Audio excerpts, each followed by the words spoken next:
Halo Miss Antiopi, kami dari grup proyek Jajaline akan mempresentasikan hasil proyek UAS mata kuliah manajemen proyek beranggotakan saya Olivia dan juga Jenny Jennifer yang akan presentasi juga nanti.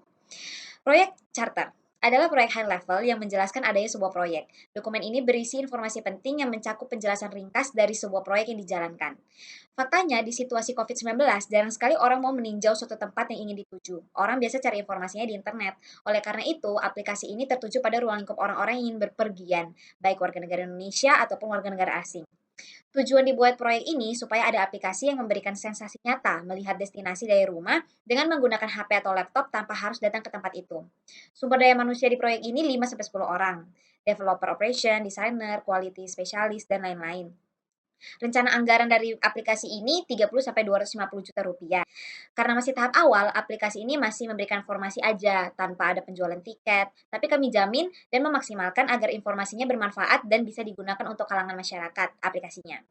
Lalu kalau aplikasi resikonya kan pasti kalau sistemnya tuh down atau kurang memadai. Lalu misalnya ada business requirement antara pemilik bisnis sama tim yang nggak cocok. Jadi deadline itu kayak jadi ngaret, jadinya kepercayaannya berkurang dan juga nanti repotnya di pengguna juga.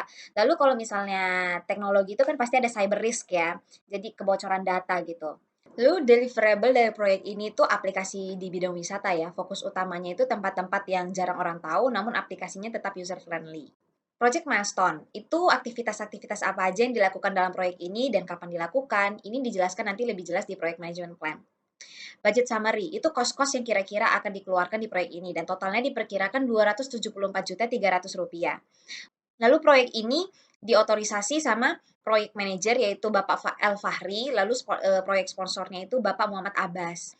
Lalu kita masuk ke project management plan. Nah, ini lebih detailnya. Aktivitas apa aja yang dilakukan di proyek ini, lalu di mana, kapan, lalu apa aja yang dilakukan. Misalnya nih di kantor, kita rapat di Januari sampai Februari. Kita bahas biaya, sponsornya siapa, sama rencananya apa. Lalu kita ngelakuin riset di Maret, di situ kita ngerancang metode, ngumpulin data, sama nyusun laporan. Nah, dan berbagai selanjutnya. Lalu ini list aktivitinya ya, garis besarnya ada 10. Lalu ada log asumsi. Misalnya nih asumsi kita pekerjaannya dilakukan full time. Lalu asumsi ini diidentifikasi sama Bapak Fahri si project manager. Impact-nya itu kalau misalnya mereka nggak full time kerjainnya, jadi kan proyek itu ketunda dong gitu. Dan ini level asumsinya masih level 2. Lalu di sini asumsinya kan pekerja, lalu actionnya apa? Jadi si manajer proyek itu cek absensi gitu. Oke. Lalu di sini juga ada change log, itu catatan perubahan. Kalau misalnya perubahan dicatat di change log.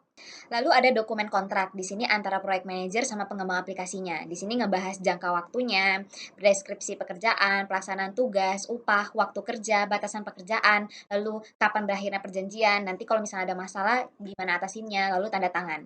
Lalu ada issue log ya. Proyek ini kan pasti ngadepin masalah lah ya, baik terduga sama nggak terduga. Nah, jadi di issue log ini nyatet masalah apa aja, jenisnya apa, siapa yang kasih tahu, siapa yang ditugaskan untuk menangani, targetnya kapan, dan solusinya itu apa.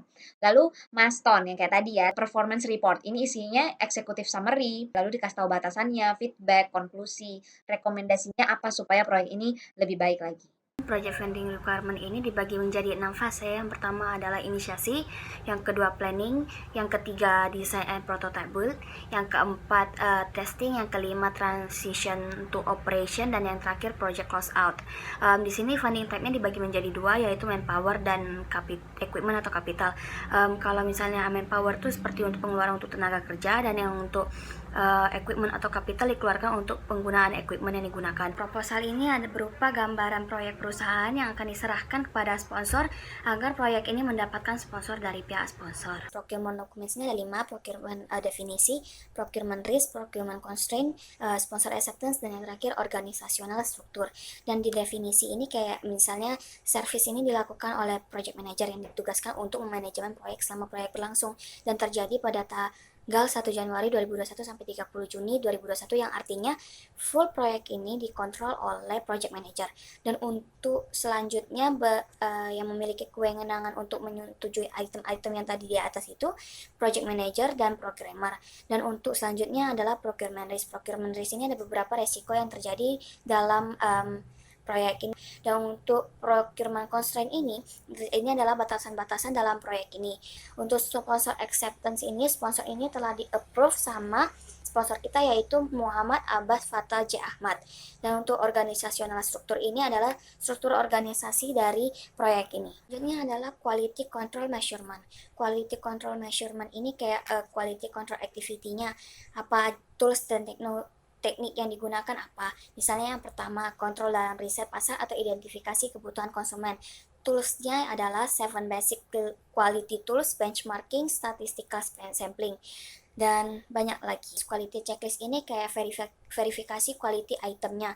Misalnya kayak quality itemnya ini apakah proyek ini memiliki rencana manajemen mutu yang disetujui. Verifikasinya yes atau no. Kalau misalnya yes berarti dicentang di yes, dan date-nya ditulis misalnya date-nya terjadi pada tanggal 15 Januari 2021. Selanjutnya adalah responsibility assignment matrix. Di sini ada kayak matrix penugasan tanggung jawab yang dibagi menjadi 4, yaitu responsible, accountable, consultant, sama informat. Dan untuk project activity yang pertama yaitu define functional and aesthetic needs. Untuk project manager berarti dia tanggung jawabnya adalah informat, konsultan juga informat. Dan untuk desainer ini dia konsultan, dan untuk programmer informat, dan untuk klien responsible. Oke, selanjutnya adalah resource breakdown struktur. Di sini adalah beberapa project resource-nya. Yang pertama ada material, yang kedua adalah people, dan yang ketiga equipment. Di sini people ini kayak siapa saja yang bekerja dalam project ini. Yang pertama ada project manager, ada accounting and finance, marketing, programmer, dan sistem. Sistem ini dibagi menjadi 4 lagi. Yang pertama ada sistem analisis, sistem design, sistem testing, dan sistem documentation. Dan untuk selanjutnya ada resource calendar. Di sini ada beberapa aktivitas yang akan dikerjakan pada tanggal berapa sampai tanggal berapa. Misalkan kayak yang pertama rapat pembahasan ide. Ini dilakukan selama 10 hari kerja yang dilakukan pada tanggal 1 Januari 2021 sampai 14 Januari 2021 dan lain sebagainya. Resource requirement ini kayak misalnya sumber daya kita ada 3, investasi keuangan, tenaga kerja, dan waktu. Implikasi dari investasi keuangan yang pertama misalkan pengembalian dalam bentuk lain harus diperhitungkan untuk memastikan bahwa investasi keuangan tersebut layak. Assessment method yang kita gunakan adalah pengembalian investasi ROI. Misalnya tenaga kerja nih, beberapa opsi GI membutuhkan tenaga dan keahlian. Assessment method yang digunakan adalah dampak pada tenaga kerja. Dan untuk waktu misalnya waktu non operasional yang harus dipertimbangkan. Di sini ada beberapa resiko yang tadi sudah disebutkan sebelumnya, dan di sini kita harus tahu bobot resikonya berapa. Misalkan resiko yang pertama nih, kegagalan pada personil. Bobot resiko ini sedang. Misalnya bobot resiko sedang ini di sini diperhitungkan kalau sedang ini 25% sampai 75%. Di sini kayak apa tanggung jawab dari misalnya project manager ini, tanggung jawabnya tugasnya apa? Yang pertama kayak menjadwalkan pelaksanaan dan manajemen proyek dan lain sebagainya. Seller list. Di sini kami bekerja sama dengan beberapa supplier. Yang pertama yaitu berbagai tempat destinasi yang akan tertera dalam aplikasi kami, dan yang kedua penyedia software untuk aplikasi kami, dan yang ketiga berbagai freelance photographer yang akan mendokumentasikan destinasi yang tertera dalam aplikasi kami. Source selection kriteria, kayak kriteria sumber daya kita apa aja. Yang pertama ada resource animasi. Resource animasi ini kayak menentukan animasi yang akan ditetapkan dalam aplikasi kami. Kayak misalnya yang kedua resource tata letak ini untuk menentukan tata letak untuk UI aplikasi kami dan lain sebagainya. Statement offered-nya ada project overview, detail scope, staffing role and responsibility, project schedule, project budget, assessment, sama approval. Kita mulai dari yang pertama yaitu project overview. Project overview ini adalah latar belakang. Apa sih latar belakang itu?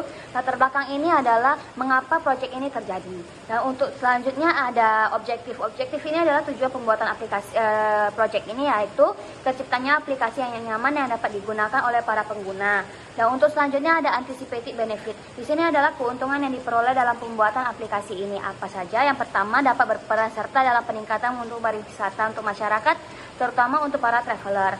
Dan untuk selanjutnya ada customer or end user impacted. Di sini adalah stakeholder yang dapat diidentifikasi antara lain orang yang bertanggung jawab dalam pelaksanaan proyek ini atau yang biasa kita sebut dengan developer atau pembuat. Dan untuk tahap selanjutnya ada detail scope. Di sini detail scope ini adalah proyek ini ditujukan untuk siapa, dan pembuatan proyek ini kami tujukan untuk setiap orang yang khususnya gemar jalan-jalan. Staffing role and responsibility. Di sini ada misalnya project manager ini fungsinya tugasnya apa. sama yang seperti yang udah dijelaskan sebelumnya. Dan untuk project schedule ini, schedule yang akan kita lakukan dalam pembuatan aplikasi ini. Dan untuk project budget yang kita keluarkan dalam pembuatan aplikasi ini ada production cost sebesar 190 juta, utilities cost sebesar 5.800.000, direct material cost sebesar 66 juta, advertising cost sebesar 10.500.000, dan miscellaneous cost sebesar 2 juta. Assessment di sini ada resiko-resiko yang akan muncul dari pembuatan aplikasi ini. Contohnya seperti kegagalan pada personil, estimasi biaya dan waktu yang tidak realistis yang sudah dijelaskan sebelumnya. Dan untuk yang terakhir ada approval. Dalam pembuatan project ini semua telah disetujui oleh sponsor kita yaitu Muhammad Abbas Fatal J. Ahmad. Oke, selanjutnya adalah tim performance assessment. Di sini adalah untuk menilai performa dari tim yang terdiri dari quality orientation, problem solving skill, planning skill, teamwork, dan self learning capacity. Kemudian adalah teaming agreement. Di sini adalah berupa surat perjanjian kerjasama antara CP Jajalan ID dengan CP Han Development untuk membuat aplikasi tersebut. Terus selanjutnya adalah work performance information. Di sini skopnya itu adalah proyek Jajalan menerapkan untuk setiap orang, khususnya yang suka dengan traveling dan pengen berlibur tanpa harus melihat tempatnya secara langsung. Jadi dari handphone juga udah bisa lihat. Untuk waktunya ini, proyek ini dimulai dari tanggal 1 Januari sampai 30 Juni 2021. Cost-nya ada production cost, utility cost, direct material cost, advertising cost. Di sini kualitinya untuk walaupun proyek ini hanya 6 bulan pengerjaannya, tetapi kualitas yang diberikan untuk dari proyek ini adalah yang terbaik, dan juga dalam 1 tahun akan ada pemantauan setiap komponennya agar tetap baik. Di sini ada resiko yang terjadi dari penggunaan aplikasi ini berupa bisa jadi terjadi crash atau dari pihak wisatawannya itu tidak memberikan foto yang real. Di sini plan scope manajemennya itu skop lokasinya destinasi wisata dalam negeri, ada fitur dari aplikasi ini, tampilan 360 derajat, penelusuran lokasi, layanan 24 jam. Di sini define scope-nya, project name-nya Jajaline, lokasinya Palm Spring, project description-nya aplikasi virtual. Work breakdown struktur, di sini ada struktur organisasi, ada project manager, system analyst, marketing, programmer, dan sistem testing, dan lain-lain. Terus ada yang C, ini adalah proyek time management. Di sini project management Januari 2021 itu ada rapat dengan pemilik usaha, rapat pembahasan ide, pembahasan biaya, melakukan riset pasar, mencoba produksi, dan sampailah pada bulan Juni itu adalah official launching dari Jajaline. Assumption constraint, assumptionnya itu dari survei dan hari bekerja dilakukan selama 1 minggu. Yang D adalah project cost management, itu ada budget summary, ada production cost, utility cost, direct material cost, advertising cost. Ini adalah apa yang sudah kita lakukan untuk quality planning ini. Kualitas dari proyek kita adalah sebuah aplikasi yang digunakan untuk mencari suatu tempat destinasi. Untuk quality control kita sudah membentuk sebuah tim untuk memonitor statistik penggunaan aplikasi kami. Untuk quality assurance-nya ini kami sudah menggunakan aplikasi yang sudah kami gunakan di quality control untuk memastikan apabila aplikasi kami akan tetap sesuai dengan standar. Untuk quality improvement-nya itu melakukan tindakan korektif ketika terjadi perubahan rencana untuk meningkatkan efektivitas dan efisiensi. Terus ada plan quality management.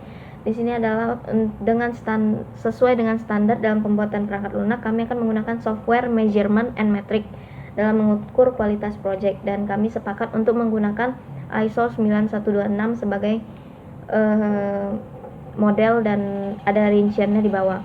Kemudian adalah perform quality assurance. Di sini ada inputnya adalah project management plan sudah baik, stakeholdernya register baik, risk registernya sudah cukup, tools dan teknik. Kemudian adalah project human resource management. Di sini kami terdiri dari 7 orang, terdiri dari project manager, sistem analysis, sistem desain dengan tanggung jawabnya masing-masing. Di sini untuk komunikasi dengan stakeholder itu dilakukan setiap hari Jumat untuk mereview semua pekerjaan. Untuk bersama dengan project manager itu dilakukan setiap hari Senin. Kemudian adalah project risk management, resiko-resiko yang dihadapi ada kegagalan pada personil, dan cara mengurangi resikonya itu adalah memperkerjakan staff yang handal, dan ada juga beberapa resiko dan cara untuk mengurangi resiko yang lainnya. Kemudian adalah project procurement management. Di sini ada project manager, system analyst, programmer, tester yang dibutuhkan dari awal kontrak sampai project ini selesai. Kemudian adalah project stakeholder management, ada pemilik dan jabatannya project manager, influence levelnya itu high dan power levelnya high. Kemudian untuk stakeholder engagement assessment matrix ada aware, resistant, neutral, supportive, dan leading. Sekian dari presentasi kami, terima kasih.